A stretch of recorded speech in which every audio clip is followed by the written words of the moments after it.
Buenas, buenas gente, ¿cómo están? Oh, comieron frijoles en la mediodía, veo. Qué bueno. De verdad que es una bendición que podamos volver a reunirnos sábado tras sábado en las reuniones de grupo. Quiero que sepan que esas son las oportunidades que tenemos en esta vida, que nos podemos ver como hermanos y podemos escuchar a Dios y entender cosas que son bien importantes.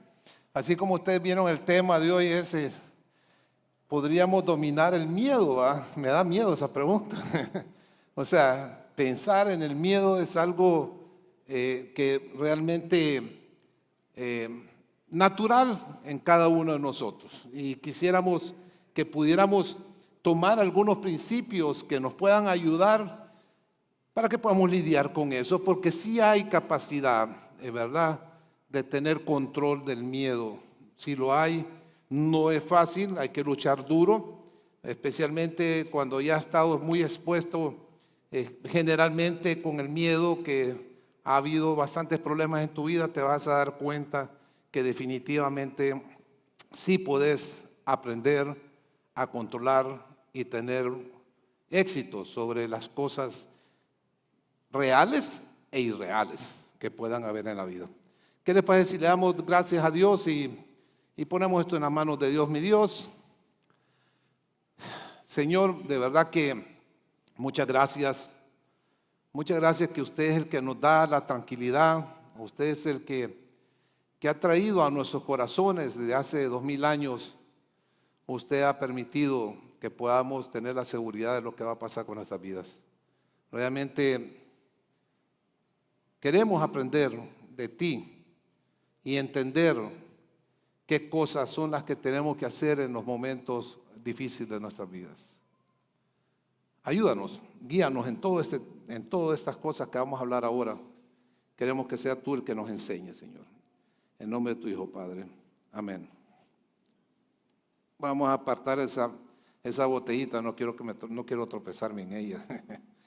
Fíjense que somos personas complejas, porque nuestro cerebro es complejo. Realmente inteligencia artificial y hay un montón de cosas que están sucediendo en la vida hoy en día que jamás van a poder llegar ni a la mitad ni a una décima parte de lo que es nuestro cerebro. Dios lo diseñó de una manera muy peculiar y es porque funcionamos químicamente. Prácticamente nosotros tomamos decisiones, hay químico, hay de todo, hay energía y, ¿verdad? Es un solo rollo. En realidad, ahí pueden ver todo lo dificultoso que es cuando tenemos miedo. Y en realidad, así como es complejo, pues el miedo definitivamente es uno de las cosas más detonantes, que podemos sentir todo ser humano. Hay otro montón de emociones, pero realmente el miedo es terriblemente una de las cosas que más dominan. O la ansiedad, como se le llama hoy en día, porque es lo mismo. O sea, que estás en tu casa y de repente sentí un gran nudo y empezás a sudar. Y lo peor del caso, que puede ser el azúcar, puede ser cualquier otra cosa. Pero lo primero que se te viene son pensamientos terribles.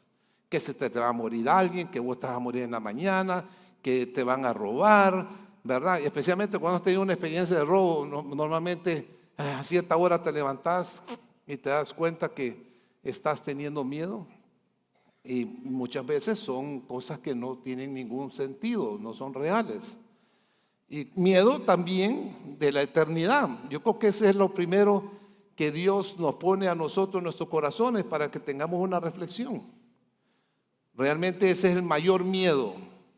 En lo que yo recuerdo en mi vida fue el mayor miedo que yo tuve, a dónde yo iba a pasar mi eternidad el día que yo me muriera. ¿Estás pasando por eso hoy en día? ¿Tenés miedo de morirte? ¿Sabés qué va a pasar contigo si te murieras ahora en este momento?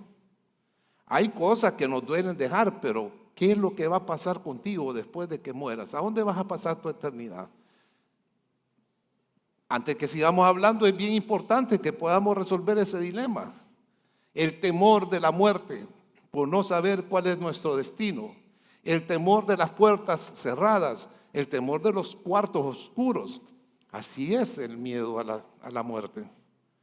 Nadie es feliz muriéndose. Por mucho que lo busques, a la hora de la hora, siempre las personas van a tener ese pensamiento. Puede ser el ateo más grande del mundo y ese pensamiento va a venir: ¿me habré equivocado en ser un ateo?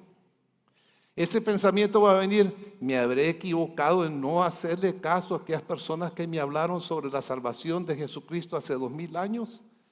Porque Él murió en la cruz por nuestro pecado, fue sepultado. Es mejor que lo resuelvas ahora, mientras tengas los minutos de vida, porque así son las cosas. Resuelve ese problema, ese dilema, antes de que continuemos. Si usted me está escuchando y está con ese problema, con ese dilema, ¿qué va a pasar conmigo el día que muera? Si no sabes, quiero decirte algo, si no lo sabes, es sencillamente porque no sabes de que Jesucristo en realidad perdonó tus pecados. La seguridad de nuestras vidas está en eso. Cristo murió en la cruz, fue sepultado y resucitado el tercer día. Pídanle ahí en su corazón: Dios, yo quiero que me salves porque moriste en la cruz por mis pecados. Fuiste sepultado y resucitado el tercer día. Quiero vida eterna por eso. Una simple oración. Simple. Porque Dios a través de Jesucristo lo hizo posible hace 2000 años. Es un asunto entre vos y Dios. Pero está allí, ¿verdad? El asunto del miedo, nuestro enemigo, queremos estar bien claros, nuestro enemigo. El miedo lo que hace es que es una forma de mecanismo de defensa, a donde te da alerta. Puede ser una alerta falsa, pero te da una alerta, ¿verdad? Te prepara, porque hay que prepararse, ¿verdad? Te pone en preparación y a la vez te protege. Las personas sin miedo pues tendríamos un problema serio, ¿verdad? Porque eso va a pasar el peligro y nunca lo va a evitar, porque no tiene miedo a nada y eso no existe. Jesús tuvo miedo. Todos razonablemente tuvieron miedo en su momento. Por eso, pero nuestro enemigo.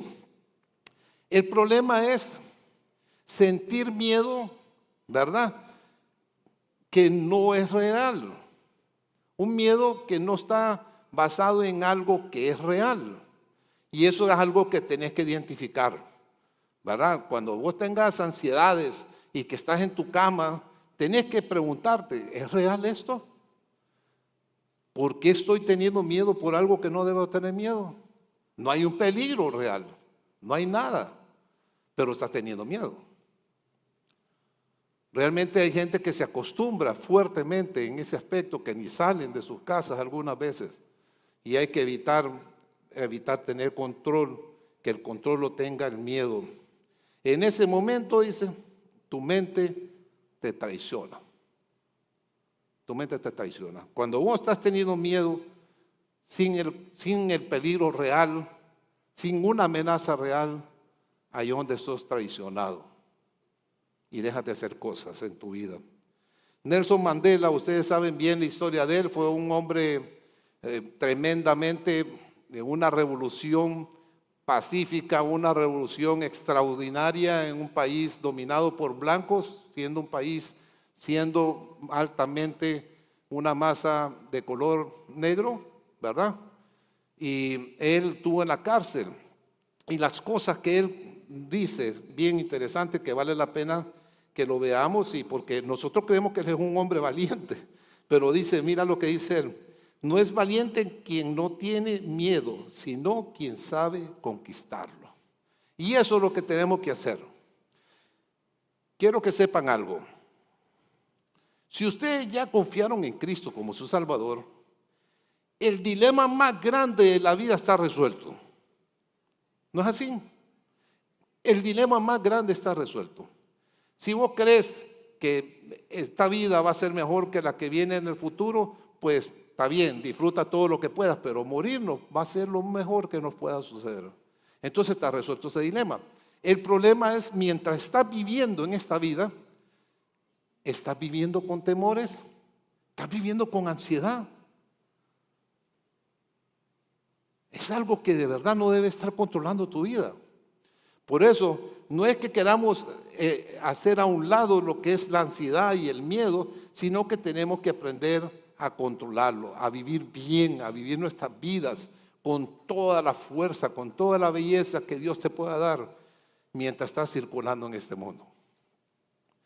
Hay que controlarlo. Un pensamiento es: no te dejes dominar por el miedo. ¿Qué le parece? En tu mente debe estar diciéndote: no me dejaré dominar del miedo. Si no piensas así, vas a ser dominado por cosas que no van a ser reales en tu vida. Repítanme conmigo: no me dejaré dominar del miedo. Quiero escucharlo.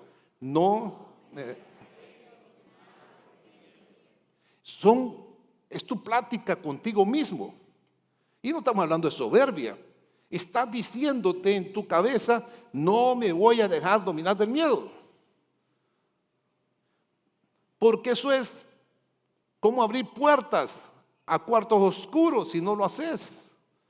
Prácticamente estás diciendo: no voy a abrir esas puertas oscuras de mi vida. No quiero acostumbrarme.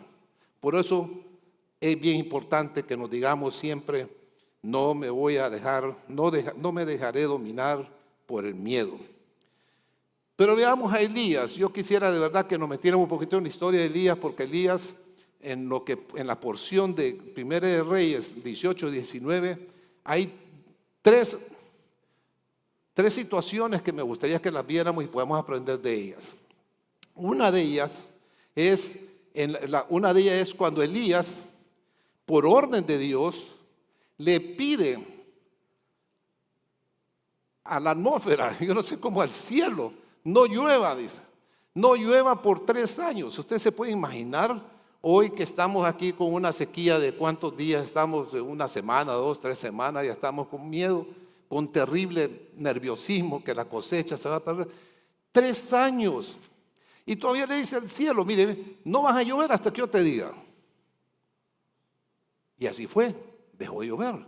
Dios lo manda, para seguir la historia un poquito, Dios lo manda y lo manda a un río.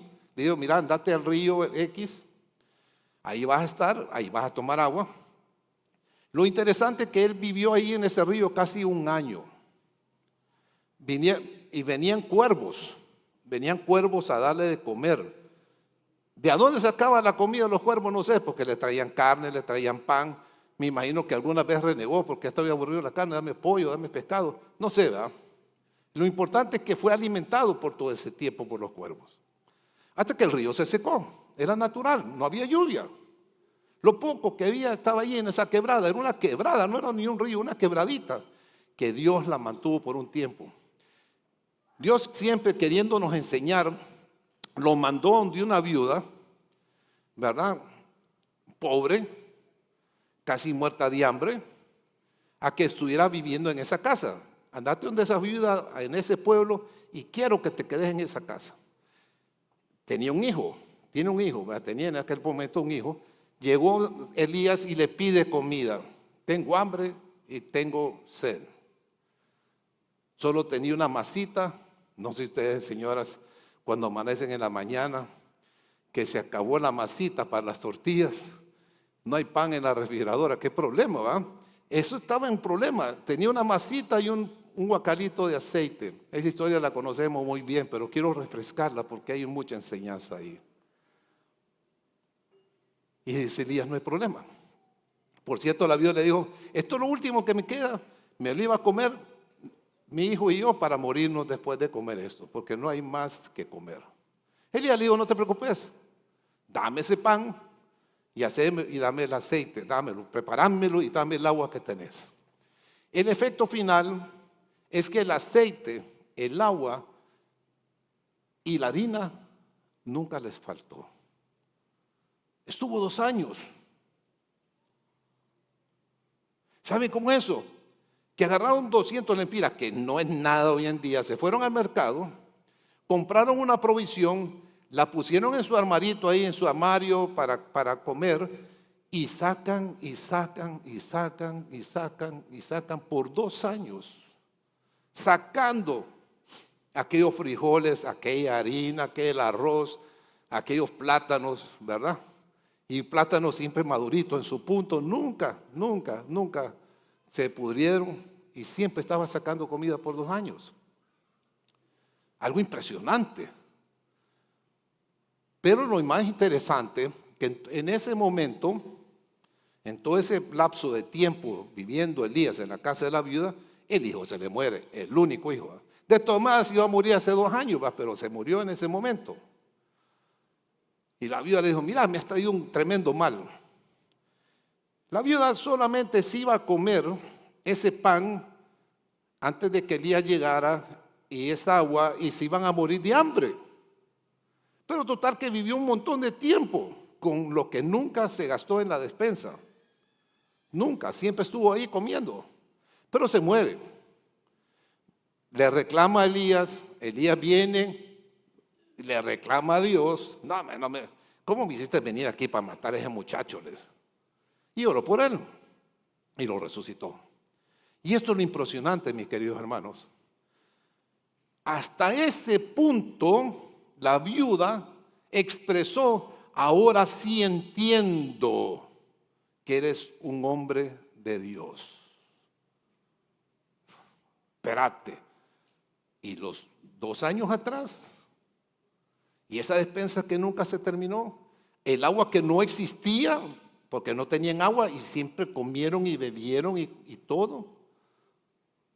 Esta es una de las lecciones que debemos de tener en la vida, que podemos estar en diferentes cuestiones, pero hasta ese momento ella reconoce que Elías es un hombre de Dios.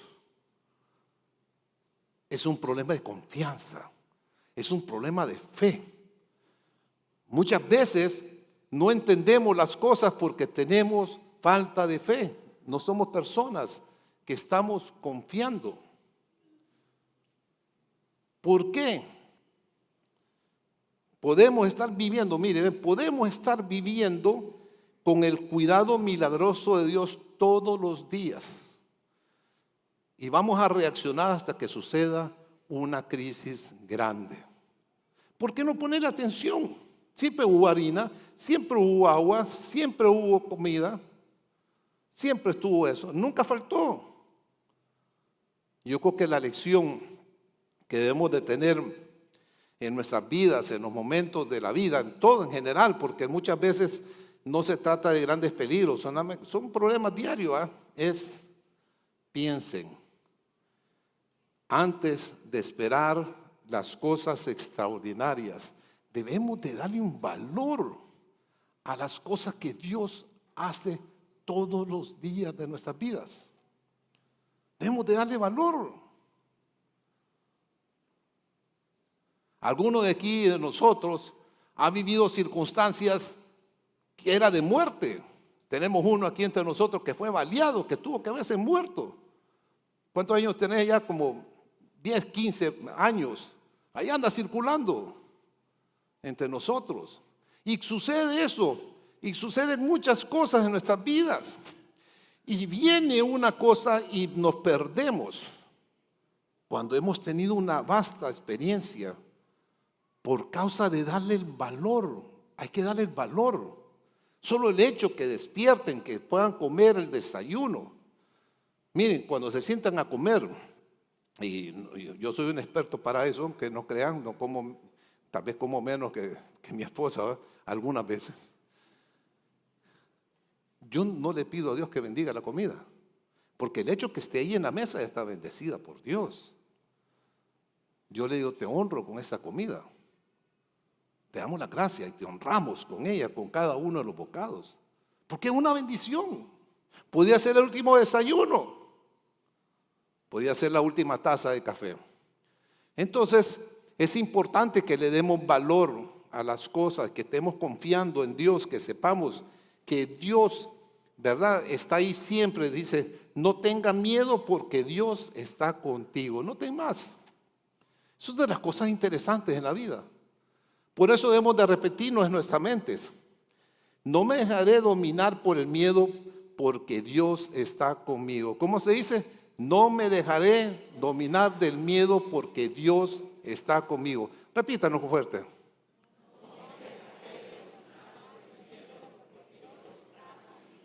Díganme.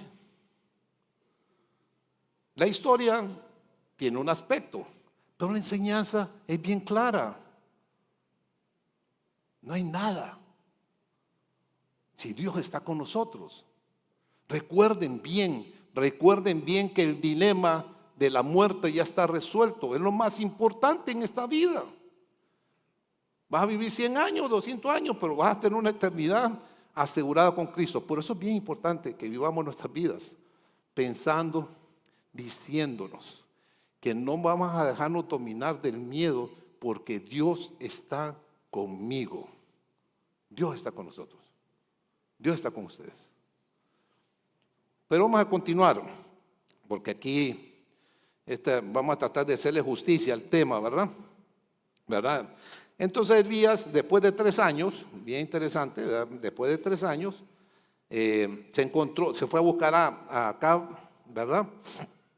Y pues Acab de entrada le dijo: vos sos el que estás poniendo, turbando a Israel. Dice. De ninguna manera, le contesta Elías.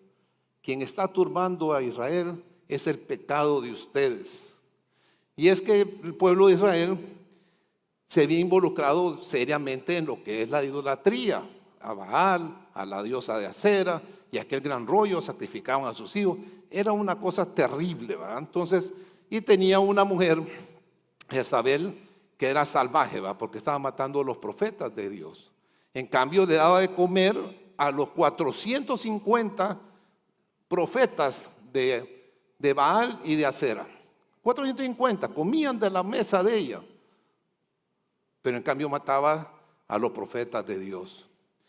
Entonces, ¿qué podemos aprender? Las sequías se deben por la rebeldía de Israel. Por eso hubo una sequía. Y eso podría estar sucediendo en nuestras vidas también. Entonces, pero vamos antes de eso. Solo quiero que sigamos el relato aquí, el cuento, que es bien interesante. Entonces, Elías le dice acá: mira, reunime en tal lugar, reunime a los 450, llévate un buey, ¿verdad? Y que cada quien levante un altar. Yo voy a levantar un altar y ellos van a levantar un altar. Va a ver quién es el Dios poderoso de Israel, quién es el bueno. Y hace una apuesta. Mire qué interesante. Ya Elías estaba sintonizado en ese aspecto y hace una apuesta tremenda con los profetas. Y cada quien hizo su altar. Mire, como ustedes son mayores, le dice: usted pídanle, pero no le meta fuego, pongan el animal ahí destazado, pongan leña suficiente para que se pueda quemar bien, y pídanle a sus dioses, ¿verdad?, que llueva fuego del cielo, para no le hagan meter fuego a ustedes, ¿verdad? Todo el mundo ahí, todo el pueblo viendo, ¿verdad? 450 profetas y todo el pueblo de Israel viendo, porque citó a todo el mundo. Pasaron pataleando toda la mañana. Y yo me imagino a Elías: bueno, ¿y qué pasó? Tu Dios está dormido. Hasta se reía de ellos, se burlaba. Y nunca llovió fuego del cielo. Nunca. Porque estaban confiando en nada. Qué cosa más horrible. Y habían 450. Yo no entiendo. Es lo más horrible. Eso, ¿saben cómo es de grotesco? Es como que ustedes se llevaran una silla esa, porque es una silla de gran comisión, y le hacen un altar y le empiezan a orar a la silla esa. Y están esperando que esa silla, como es de gran comisión, ahí se sentó el pastor Joaquín, ahí estaba sentado en la segunda línea. Eso es un santo.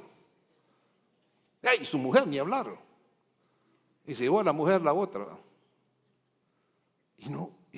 Y sacrificaban, y oraban, gritaban, se cortaban, dice, para poder llamar la atención. ¿Verdad? Una foto ahí que salió, no sé si se la pusieron, es grotesca, pero vale la pena verlo.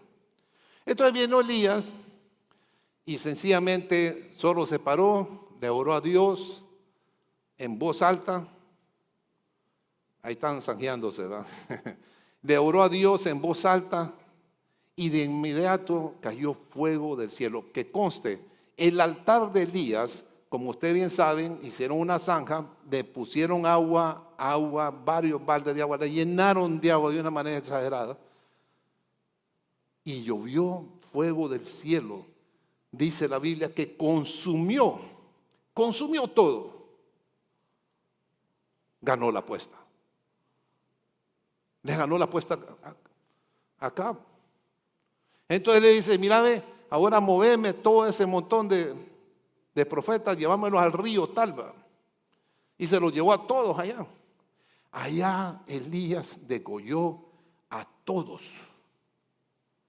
Y mire qué importante es eso. Un poco grotesca, ¿verdad? No, aquí no estoy haciendo de un estudio de terror. Pero se puede imaginar la cantidad. Es que uno pone, estaba eso con inteligencia artificial, lo estábamos sacando con Emanuel, y me mandó unas fotos ahí que parecía Pato Donald. Oíme, no puede ser.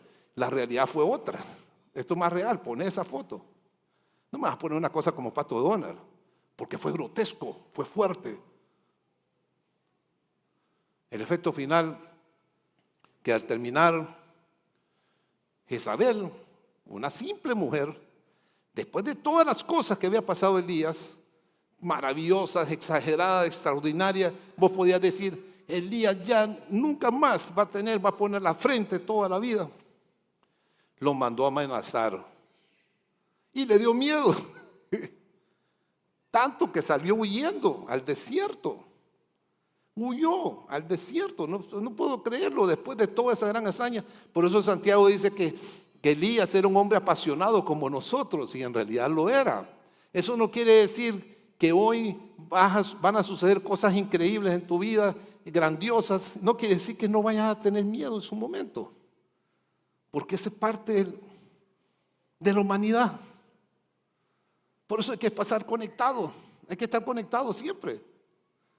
Porque si nos desconectamos y nos creemos los supermanes y todo eso, vamos a tener un problema. Entonces, cuando Jezabel lo amenaza, sale corriendo y huye al desierto.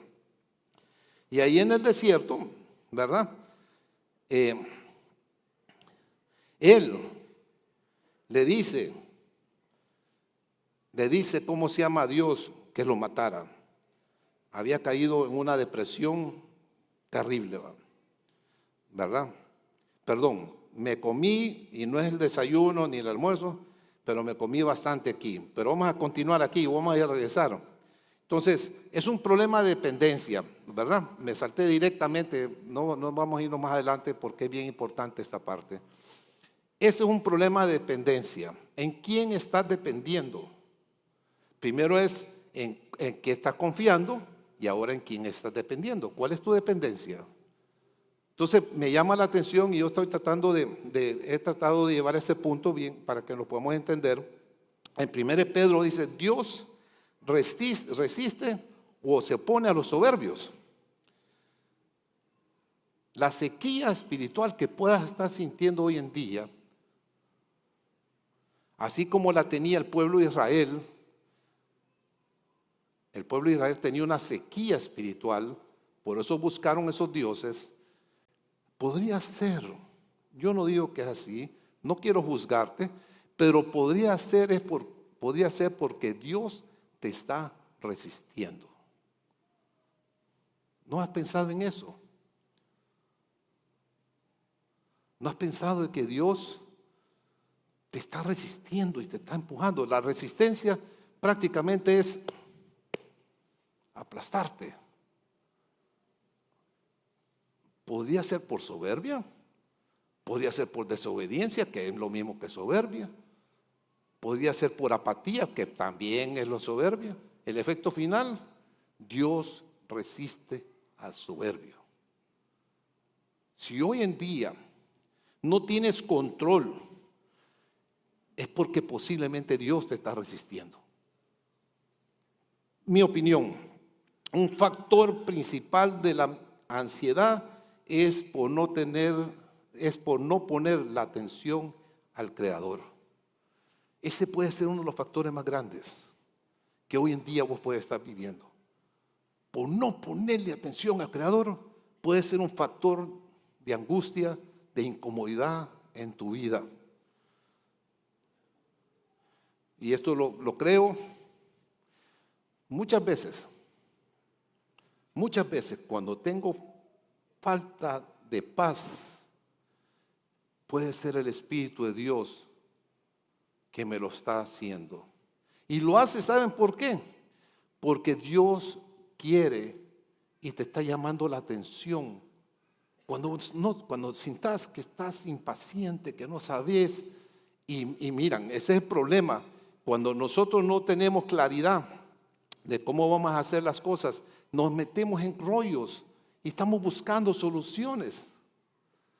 Por eso es importante que cuando no tengas paz, tenés que considerar las posibilidades de que Dios te está presionando. Mire cómo dice el verso 6. Humillaos pues bajo la poderosa mano de Dios. Miren lo que dice. Humíllense bajo la poderosa mano de Dios. En el verso 7 dice, echando toda vuestra ansiedad sobre Él. Jesús dice, venid a mí, los que están cansados y trabajados, que yo les voy a hacer descansar. Todos ustedes que tienen ansiedad, dice Jesús, vengan a mí. Entonces, podría ser que estás lidiando con tus dioses. Podría ser que estás lidiando en tu dependencia, en algo que es afuera de tu Creador. Debías de considerarlo. Normalmente una de las cosas que yo hago un registro en mi mente y reviso. Hey, Señor, ¿qué está pasando conmigo? Quiero ponerme claro contigo. Y me humillo. Por eso la frase, ¿verdad?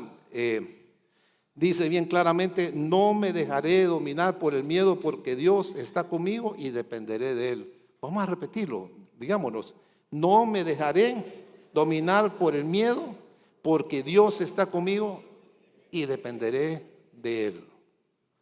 Dependan de Dios. No busquen otros dioses. Ustedes saben que los hombres no buscan otros dioses para el beneficio de los dioses, sino que buscan otros dioses para su propio beneficio, para buscar seguridad, dinero, lo que sea. Es lo mismo. No busques otro Dios. No dependas de otra cosa. Depende del Creador del universo, que eso es lo más importante que puede suceder en tu vida. Y por último, ahí viene lo de Jezabel, ¿verdad? Jezabel, ya les conté esa parte, salió corriendo al desierto, huye al desierto, y en 1 Reyes 19:4 demuestra que en realidad Elías estaba deprimido. Dice, oh Jehová, quítame la vida, pues no soy mejor que mis padres. Y algo que tenemos que estar bien claros, mis queridos hermanos, el miedo realmente te esclaviza. Yo no sé si ustedes entienden eso, pero te esclaviza. Miren, te inhabilita. Imaginen lo que pasó con Elías después de todas las cosas que hizo. ¿Qué es lo que pasó? Lo inhabilitó, se fue al desierto a pedir morir, se quería morir. Lo inhabilita. Creemos lo peor de nosotros. Elías estaba pensando, hey, yo no soy mejor que mis padres, hay mejores que yo. Y Elías era increíblemente de los profetas más grandes que ha existido y disminuye nuestros recursos personales. Proverbio bien lo dice Salomón, el temor del hombre pondrá lazo. No tengan miedo, mis queridos hermanos.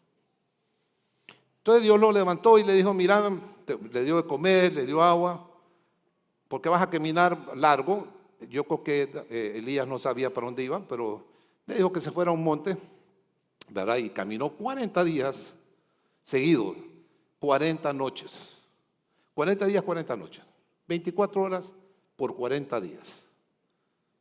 Caminó y caminó y caminó. Qué lindo para los deportistas, no sé, comer una barrita de esos de energía y jugar los 90 minutos como que sin nada.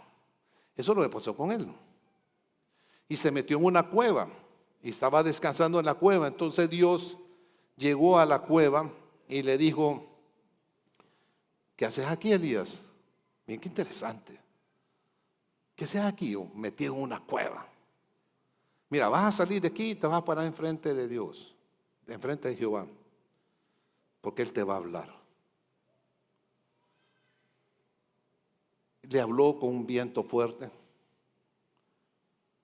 Después le habló, como dice el verso 12, ¿verdad? En 19, un terremoto y un fuego, pero Jehová no estaba en el fuego.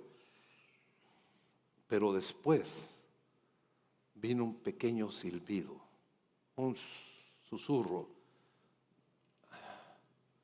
No sé ustedes, cuando se levantan en la mañana y se ponen en un porche que no les pegue el sol, ¿verdad? Sienten aquel airecito fresco, relajado.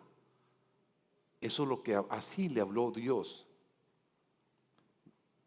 Así nos habla Dios. Por eso que Él quiere que lo escuchemos. Esa es la hora feliz, escucharlo. A donde tenemos que calmarnos. Lo primero que tenemos que hacer en nuestras vidas, en los momentos críticos, sea por peligro real, o sea por peligro irreal, sea por un miedo que está fundamentado y por un miedo que no está fundamentado, detenernos. Tenemos que detenernos. Dejen de hacer las cosas. Ahora, dejen de hacer las cosas que están haciendo. Deténganse. Porque podemos estar cometiendo errores. Es agotador. Estamos, ¿saben cómo? Algunas veces caemos en esa cosa tan fea, en un círculo vicioso, como golpeando al aire y no vemos nada. Dios no quiere eso. Este es el momento de parar. Y este es el momento para relajarte. Hay que relajarse. Cuando estás en esa crisis, yo no sé cómo veniste el día de hoy, pero puede ser un buen ejercicio hoy. Aquí estás conmigo. Para todo lo que estás pensando. Relájate. Ahí el momento, es la hora feliz. Es la hora feliz porque vamos a pararnos, vamos a estar con Dios, platicando con Él. A donde yo le voy a decir: mira, estoy azorrado aquí, estoy aquí. Pero no voy a pensar más. ¿Qué le parece si hacemos ese ejercicio? Un buen ejercicio. Yo lo aprendí a hacer por el tinnitus, ¿verdad? Y cuando está bien, cuando me levanto en la noche, que el nudo, yo me paro y digo: Dios, ¿qué onda?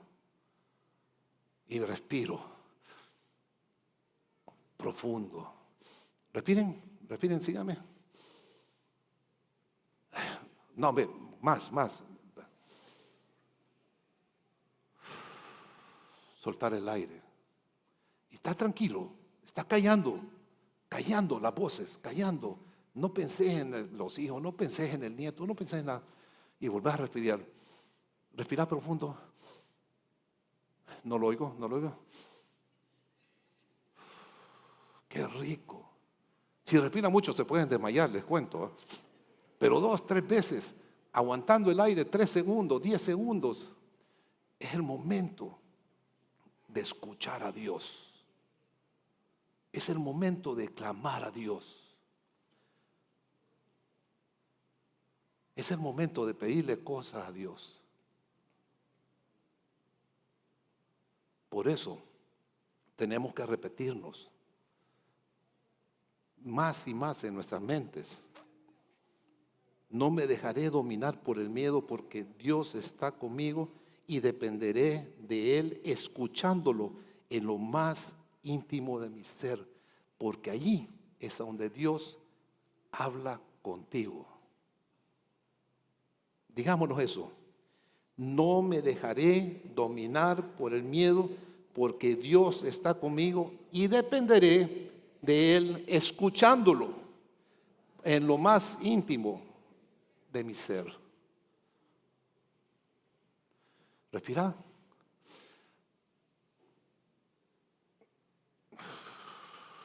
Señor, aquí estamos, reflexionando en su palabra,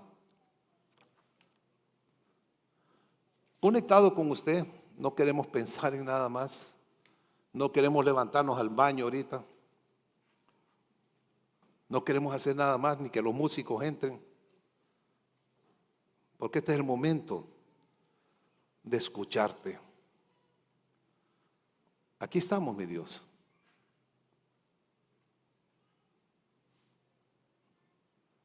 No sé cuánto se va a quedar en nuestro corazón sobre todas las cosas que hemos hablado hoy, pero algo sí le puedo decir. Queremos depender de usted. Queremos escucharlo, Señor. Ese susurro en el corazón nuestro. Queremos practicar eso todos los días.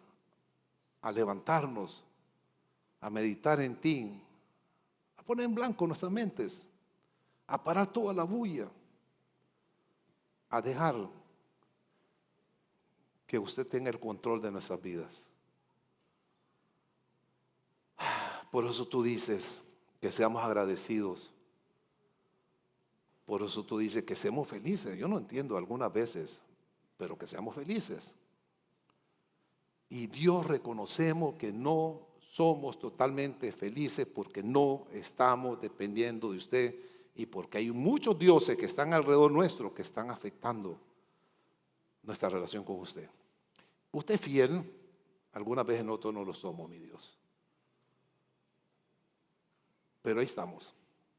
Lo queremos y queremos vivir para usted todos los días con gozo, con la bendición que usted ya nos ha dado completamente en el cielo. Gracias. Gracias. En nombre de su Hijo, Padre. Amén.